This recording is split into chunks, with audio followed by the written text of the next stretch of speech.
झांसी में कहते हैं कि लड़कियां अपना भाग्य ऊपर से लिख कर लाती हैं। ये कहावत अक्सर चरितार्थ होते भी दिखती है। लड़कियों के जीवन में विवाह सबसे बड़ा दिन होता है। हर लड़की की कामना होती है कि वह विवाह के दिन सज संवर कर सबसे अलग दिखाई दे। कभी कभी अभाव में लड़कियां इस खुशी से वंचित रह जाती हैं, लेकिन कोई न कोई उस अभाव को पूरा करने अवश्य पहुँच जाता है।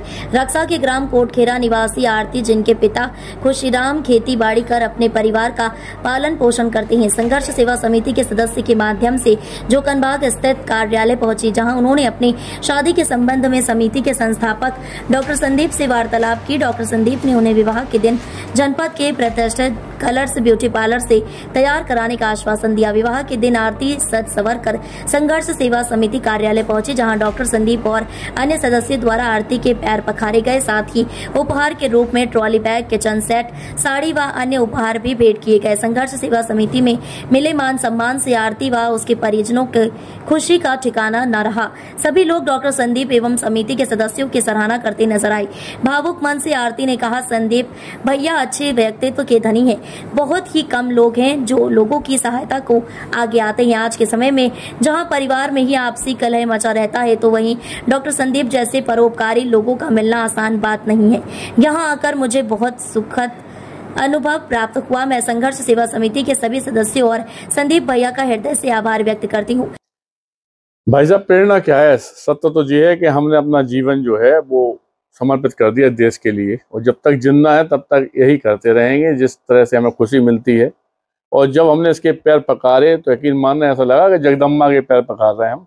हमें कोई दिक्कत नहीं है।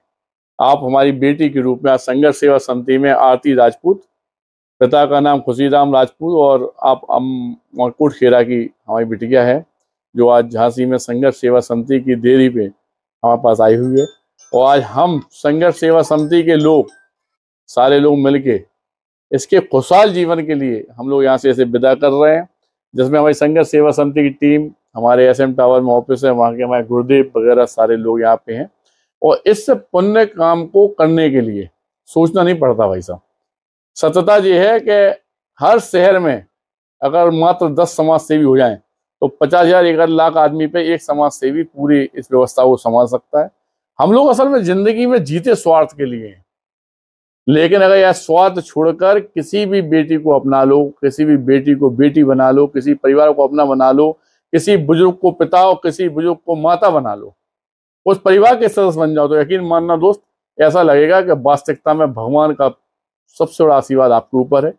और जगत जननी और ईश्वर नाम की अगर पृथ्वी पे कोई है तो उसका पूरा आशीर्वाद आपको मिलेगा।